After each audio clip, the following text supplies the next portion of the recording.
விடுதலை சிறுத்தைகள் கட்சியில் ஊடுருவியுள்ள ஆதவ் அர்ஜுனா அக்கட்சியை இரண்டாக உடைத்து விடுவாரோ என்று சந்தேகம் ஏற்படுவதாக கொங்குநாடு மக்கள் தேசிய கட்சியின் பொதுச் செயலாளர் ஈஸ்வரன் விமர்சித்துள்ளார். ஈரோட்டில் நடைபெற்ற கொங்குநாடு மக்கள் தேசிய கட்சியின் பொதுக்கூட்டத்தில் பேசிய ஈஸ்வரன், கடவுள் நம்பிக்கை இல்லை என்று சொன்னவர்கள் எல்லாம் பழனிக்கு சென்று சாமி கும்பிடுவதாக கூறினார். இல்லை என்று சொன்னவர்கள் எல்லாம் இன்றைக்கு பழனிக்கு சென்று சாமி கும்பிட்டு விட்டு கீழே பக்தியோடு வருகிறார்கள். அப்படிப்பட்ட ஒரு சூழ்நிலை இன்றைக்கு உருவாக்கி இருக்கிறார். அதை வரவேற்கிறோம். குறை சொல்லக்கூடாது, ஏதை செய்தார் என்று கேட்கக்கூடாது. பின்னர் செய்தியாளர்கள் சந்திப்பில் பேசிய ஈஸ்வரன், ஆதவ் அர்ஜுனா விசிகவில் ஊடுருவி இருக்கிறார் என்றும் அக்கட்சி கவனமாக இருக்க வேண்டும் எனவும் தெரிவித்தார். ஆதவ் அர்ஜுனா அவர்கள் ஒரு தனித்தன்மை வாய்ந்தவர், திறமையானவர், அதில் மாற்று கருத்து கிடையாது. எல்லா வசதிகளும் படைத்தவர். அவர் இன்றைக்கு விடுதலை சிறுத்தைகள் கட்சியிலே ஊடுருவி கொண்டிருக்கிறார். விடுதலை சிறுத்தைகள் கட்சியை அவர் இரண்டாக உடைத்து விடுவாரோ என்று கூட எனக்கு சந்தேகம் இருக்கிறது. ஆனால் விடுதலை சிறுத்தைகள் கட்சி ஜாக்கிரதையாக இருந்து கொள்ள வேண்டும். தாவேகாவுக்கு இன்னும் மாவட்ட செயலாளர்களே இல்லாத போது கூட்டணி ஆட்சி குறித்து பேசுவது வெடிகுண்டு புரளி போலத்தான் என விமர்சித்தார். அது எந்த கட்சின்னு அவர் சொல்லலை. திண்டுக்கல் சீனிவாசனுக்கு துணிச்சல் இருந்தால் அது எந்த கட்சி என்பதை பகிரங்கமாக சொல்ல வேண்டும். 20 சீட்டு கேட்ட கட்சி எந்த கட்சி, 200 கோடி ரூபாய் பணம் கேட்டது எந்த கட்சி என்று சொல்ல வேண்டும். துணிச்சல் இருந்தால் கூட்டணி சேர பணம் கேட்டது யார் என கூறுங்கள் என அதிமுக முன்னாள் அமைச்சர் திண்டுக்கல் சீனிவாசனுக்கு இந்திய கம்யூனிஸ்ட் கட்சியின் மாநில செயலாளர் முத்தரசன் சவால் விடுத்துள்ளார். நாகையில் நடந்த கட்சியின் ஆலோசனை கூட்டத்திற்கு பிறகு செய்தியாளர்களிடம் பேசிய அவர் சீமானையும் கடுமையாக விமர்சித்தார். சீமான் என்ன பேசுகிறாருன்னா அவருக்கே சில நேரங்களில் புரிய மாட்டேங்குது. ரஜினியை சந்திப்பது அவருக்கு பிறந்தநாள் வாழ்த்து தெரிவிக்க வேண்டும் என்பதற்கு அணுகிய பொழுது நீ வான்னு சொல்லியிருக்காரு, பிறந்தநாள் வாழ்த்து சொல்லியிருக்காரு. ஒன்றும் பெரிய விஷயம் கிடையாது. அதனால் அவர் என்ன பேசுகிறாருங்கிறதே காலையில் ஒன்று பேசுகிறாரு, மாலையில் ஒன்று பேசுகிறாரு, அடுத்த நாள் ஒன்று பேசுகிறாரு, இன்னொரு நாள் இன்னொன்று பேசுகிறாரு. சீமான் முதலில் விஜயை எதற்கு வரவேற்றார் என்பதும் தெரியவில்லை, தற்போது ஏன் எதிர்க்கிறார் என்பதும் புரியவில்லை என முத்தரசன் கூறினார். இரட்டை இலை சின்னம்தான் அதிமுகவின் பிரம்மாஸ்திரம் என்று நடிகர் ரஜினிகாந்த் கூறியுள்ளார். அதிமுக சார்பில் நடைபெற்ற முன்னாள் முதலமைச்சர் ஜானகி அம்மையாரின் நூற்றாண்டு விழாவில் ரஜினிகாந்தின் வாழ்த்துரை ஒளிபரப்பப்பட்டது. அதில் எம்ஜிஆர் மறைவுக்கு பிறகு ஜானகி அம்மையார் அரசியலுக்கு வந்தது ஒரு விபத்து என்று கூறினார். எம்ஜிஆர் மறைஞ்ச பிறகு அவர் அரசியலுக்கு வந்தது அது அரசியல் விபத்து, அது பொலிட்டிக்கல் ஆக்சிடென்ட். அவர் கொஞ்சம் கூட அதில் ஈடுபாடு இல்லை, இஷ்டமே இல்லை. ஒரு சூழ்நிலை ஒரு கைதியாக இருந்து சில பேருடைய வற்புறுத்தி அது அரசியலுக்கு ஒரு சிஎம் ஆனாங்க. இரட்டை இலை சின்னம்தான் அதிமுகவின் பிரம்மாஸ்திரம் எனவும் நடிகர் ரஜினிகாந்த் குறிப்பிட்டார். இது ஏடிஎம்கேவோட ஒரு பிரம்மாஸ்திரம் இந்த இரட்டை இலை.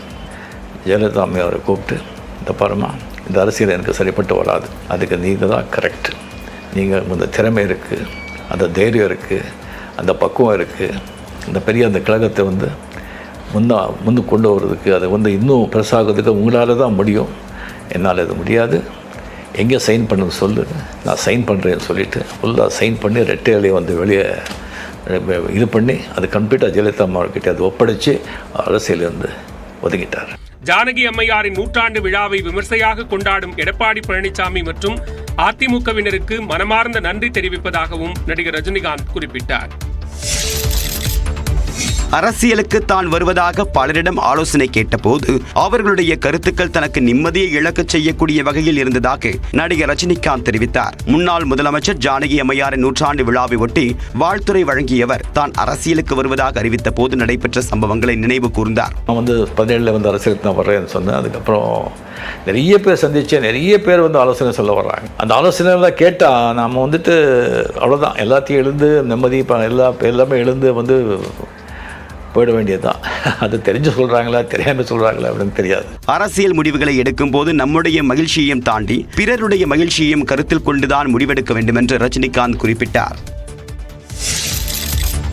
தன்னுடைய ராகவேந்திரா திரைப்படத்தை பார்த்து முன்னாள் முதலமைச்சர் எம்ஜிஆர் வெகுவாக பாராட்டியதாக ஜானகி அம்மையார் கூறியதாக ரஜினிகாந்த் தெரிவித்தார். செய்தி வந்த உடனே நான் போய் பார்த்தேன். நிறைய விஷயம் சில படம் நான் பார்த்ததெல்லாம் பேசிட்டு இருக்கும்போது அவர் சொன்னாங்க, இந்த மாதிரி ராகவேந்திரா படம் பார்த்த பிறகு அவர் எம்ஜிஆர் சார் அவர்கள் சரியா ஒரு 15-20 நிமிஷம் அந்த உங்களை பற்றி அந்த படத்தை பற்றி பேசிட்டு இருந்தாங்க. எப்படி ரஜினி இவ்வளோ சாந்தமா, இவ்வளோ அமைதியா, இவ்வளோ அழகா பண்ணியிருக்காரு, ரொம்ப ஆச்சரியம் இது அப்படின்னு ரொம்ப பாராட்டினாரு. திரைப்படங்களில் தான் சிகரெட் பிடிப்பதை விட்டுவிட வேண்டும் என்று எம்ஜிஆர் தன்னிடம் கூற விளைந்ததாக ஜானகி அம்மையார் கூறியதையும் ரஜினிகாந்த் நினைவு கூர்ந்தார். படத்தில் வந்து நிறைய சிகரெட் சாப்பிட்றது அதெல்லாம் பண்ணுறாங்க, நிறைய அவருக்கு வந்து ஃபாலோவர்ஸ் ஃபேன்ஸ் எல்லாம் இருக்காங்க, இளைஞர் அதெல்லாம் பார்த்து அவங்களும் சிகரெட் சாப்பிட்டு அவங்களும் வந்து அந்த பழக்கத்துக்கு வந்து இதாகிடுறாங்க. அது சினிமாவில் அவர் பண்ணக்கூடாது, நான் சரியான டயத்தில் அவருக்கு சொல்கிறேன் அது அப்படின்னு சொல்லி அவர் சொன்னாங்க. ஜானகி அம்மையார் உடனான தன்னுடைய அனுபவங்களை ரஜினிகாந்த் சுவாரஸ்யமாக பகிர்ந்து கொண்டார். சபரிமலை ஐயப்பன் கோயிலில் 9 நாட்களில் மட்டும் 6 லட்சம் பேர் சாமி தரிசனம் மேற்கொண்டுள்ளனர். சபரிமலை ஐயப்பன் கோவிலில் கடந்த 9 நாட்களில் 6 லட்சத்துக்கும் அதிகமான பக்தர்கள் சுவாமி தரிசனம் செய்துள்ளனர். இதன் மூலமாக 41 கோடி ரூபாய் வருவாய் கிட்டியுள்ளது. மண்டல மற்றும் மகரவிளக்கு பூஜையை முன்னிட்டு சபரிமலை ஐயப்பன் கோவில் நடை கடந்த 15ஆம் தேதி திறக்கப்பட்டது. அதற்கு அடுத்த நாள் முதல் தரிசனத்திற்கு பக்தர்கள் அனுமதிக்கப்பட்டு வருகின்றனர். இந்நிலையில் முன் எப்போதும் இல்லாத வகையில் இந்த ஆண்டு சபரிமலைக்கு வரக்கூடிய பக்தர்களின் எண்ணிக்கை அதிகரித்துள்ளது. பல்வேறு மாநிலங்களிலிருந்தும் திரளான பக்தர்கள் வந்து கொண்டிருப்பதால் கடந்த 9 நாட்களில் மட்டும் 6 லட்சத்திற்கும் அதிகமான பக்தர்கள் தரிசனம் செய்துள்ளனர். அவர்களின் வருகையால் 41 கோடி ரூபாய் வருவாய் கிடைத்திருப்பதாக தேவசம் போர்டு தலைவர் பிரசாந்த் தெரிவித்துள்ளார். நவம்பர் 16ஆம் தேதி முதல் 6,12,290 பக்தர்கள் வந்திருப்பதாகவும் கடந்த ஆண்டு இதே தருணத்தில் சுமார் 3 லட்சம் பக்தர்கள் மட்டுமே வருகை தந்ததாகவும் கூறியுள்ளார். பக்தர்களுக்கு பல்வேறு வசதிகள் செய்து கொடுக்கப்பட்டிருப்பதால் தரிசனம் செய்ய முடியாமல் பக்தர்கள் ஊர் திரும்பினார்கள் என்ற சூழலே இந்த முறை இல்லை என்றும் பிரசாந்த் தெரிவித்துள்ளார். கடலூர் மாவட்டம் வேப்பூர் அருகே இரவில் சிறுத்தை நடமாட்டம் இருப்பதாக கிராம மக்கள் அளித்த புகாரின் அடிப்படையில் வனத்துறையினர் ஆய்வு நடத்தினர். கடந்த சனிக்கிழமை இரவு வனப்பகுதியை ஒட்டிய சாலையில் மாளிகைமேடு கிராமத்தில் சிறுத்தையை கண்டதாக பொதுமக்கள் சிலர் கூறினர். அது தொடர்பாக விருத்தாச்சலம் வனத்துறைக்கு தகவல் தெரிவிக்கப்பட்டது. அதன் அடிப்படையில் வேப்பூருக்கு சென்ற வனத்துறையினர் சிறுத்தையின் நடமாட்டம் குறித்து ஆய்வு செய்தனர்.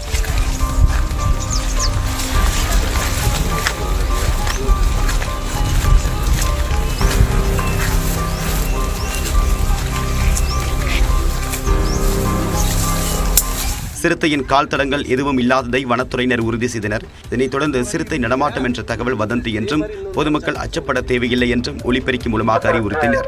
மாளிகைமேடு பொதுமக்களுக்கு முக்கிய அறிவிப்பு: சிறுத்தை நடமாட்டம் முழுவதும் வதந்தி, மக்கள் யாரும் நம்ப வேண்டாம். வனத்துறையின் அறிவிப்பு. இதன் பிறகே அந்த பகுதி மக்கள் நிம்மதி அடைந்தனர்.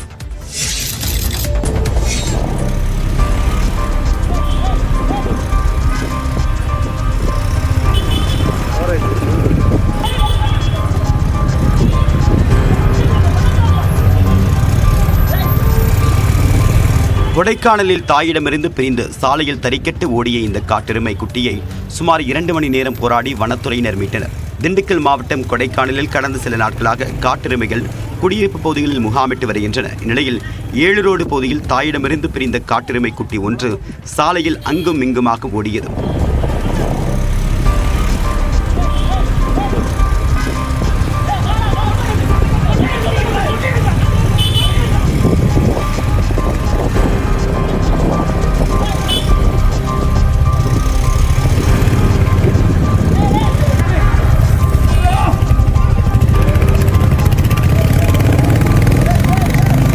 சுமார் 2 கிலோமீட்டர் தூரம் துரத்திச் சென்ற வனத்துறையினர் பாதுகாப்பாக மீட்டனர். மேலும் பியர்சோலா வனப்பகுதிக்குள் காட்டெருமை விடப்பட்டது. இதனால் கொடைக்கானல் பிரதான சாலையில் சிறிது நேரம் பரபரப்பு ஏற்பட்டது. புதுக்கோட்டையில் போதை ஊசி பயன்படுத்தி விவகாரத்தில் விசாரணைக்கு அழைத்து செல்லப்பட்ட இளைஞர் காவல் நிலையத்தில் உயிரிழந்தது குறித்து நீதிபதி நேரில் விசாரணை மேற்கொண்டார். புதுக்கோட்டை பூங்கா நகரில் உள்ள வீட்டில் போதைப் பொருட்கள் விற்பனை மற்றும் போதைப் பொருள் பயன்பாடு இருப்பதாக காவல்துறைக்கு தகவல் கிடைத்தது. இதையடுத்து அங்கு சென்று ஆய்வு நடத்திய காவல்துறையினர் போதை ஊசியில் 13 செல்போன்கள் 6 வாகனங்களை பறிமுதல் செய்தனர். மேலும் அங்கிருந்த 13 பேரை புதுக்கோட்டை நகர காவல் நிலையத்திற்கு அழைத்து சென்று விசாரணை மேற்கொண்டனர். அப்போது விக்னேஷ் என்பவர் பேச்சு மூச்சு இல்லாமல் போனதால் அவருடைய உறவினரான பாலாவை வரவழைத்த காவல்துறையினர் புதுக்கோட்டை அரசு மருத்துவமனைக்கு அழைத்து சென்றனர். அப்போது அவரை பரிசோதனை செய்த மருத்துவர்கள் அவர் ஏற்கனவே இறந்துவிட்டதாக தெரிவித்தனர். அதன் பிறகு விக்னேஷின் உடல் பிரேத பரிசோதனைக்காக அங்கேயே வைக்கப்பட்டது. இதையடுத்து காவல்துறையினரின் விசாரணையின் போது இளைஞர் உயிரிழந்ததாக வழக்கு பதிவு செய்யப்பட்டது. இந்நிலையில் ஆலங்குடி நீதித்துறை நடுவர் விஜயபாரதி விக்னேஷின் உடலில் காயங்கள் ஏதும் உள்ளதா என்று மருத்துவமனைக்கு நேரில் சென்று ஆய்வு செய்தார். மேலும் உறவினர்களிடமும் அவர் விசாரணை மேற்கொண்டார். தஞ்சை மாவட்டம் கும்பகோணம் அருகே வீட்டில் கோழி அடைந்ததால் முதியவர் அடித்து கொலை செய்யப்பட்ட சம்பவம் அதிர்ச்சியை ஏற்படுத்தியுள்ளது. தஞ்சாவூர் மாவட்டம் கும்பகோணம் அருகே தேனாமடுகை பகுதியைச் சேர்ந்தவர் முருகையன். இவர் வளர்க்கும் கோழியுடன் அவர் வீட்டின் அருகே வசித்து வருபவரின் கோழியும் சேர்ந்து முருகையன் வீட்டிற்கு வந்ததாக கூறப்படுகிறது. இது தெரியாமல் முருகையன் அந்த கோழியையும் சேர்த்து அடைத்து வைத்ததாக தெரிகிறது. இந்நிலையில் முதியவர் முருகையனிடம் அவரது வீட்டின் அருகே உள்ள மூவர் கோழியை ஏன் அடைத்து வைத்துள்ளீர்கள் என கேட்டு வாக்குவாதம் செய்து அவரை தாக்கியதாக கூறப்படுகிறது. இதில் முருகையன் மயக்கமடைந்து கீழே விழுந்துள்ளார். உடனடியாக அவரை அங்கிருந்தவர்கள் கும்பகோணம் அரசு மருத்துவமனைக்கு அழைத்துச் சென்றுள்ளனர். அங்கு அவரை பரிசோதனை செய்த மருத்துவர்கள் அவர் ஏற்கனவே இறந்துவிட்டதாக கூறியுள்ளனர். இதையடுத்து இந்த சம்பவம் குறித்து வழக்கு பதிவு செய்த பட்டீஸ்வரம் காவல் நிலையத்தினர் கொலை செய்து தப்பி ஓடிய மூவரையும் தேடி வருகின்றனர்.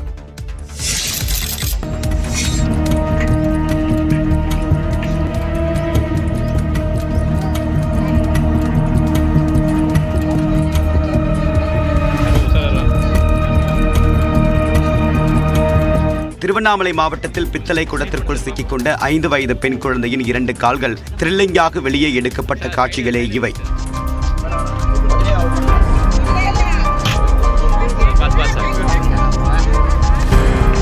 மேலப்பாளையம் புதிய சிந்த சிவா என்பவரின் 5 வயதுடைய பெண் குழந்தை தவசூர்யா சக குழந்தைகளுடன் விளையாடிக் கொண்டிருந்தது. அப்போது வீட்டில் குடிநீர் சேமித்து வைக்கக்கூடிய பித்தளை குடத்திற்குள் தவசூர்யாவின் 2 கால்களும் சிக்கிக் கொண்டன. இதனால் குழந்தை வெளியே வர முடியாமல் தவித்த நிலையில் சிவா தீயணைப்பு வீரர்களுக்கு தகவல் தெரிவித்தார். இதையடுத்து அங்கு வந்த தீயணைப்பு வீரர்கள் 2 மணி நேர போராட்டத்திற்கு பிறகு குழந்தையின் கால்களை வெளியே எடுத்தனர். இரும்பு வெட்டுவான் கருவி மூலமாக பித்தளை குடத்தை வெட்டி குழந்தையை மீட்டு பெற்றோரிடம் ஒப்படைத்தனர்.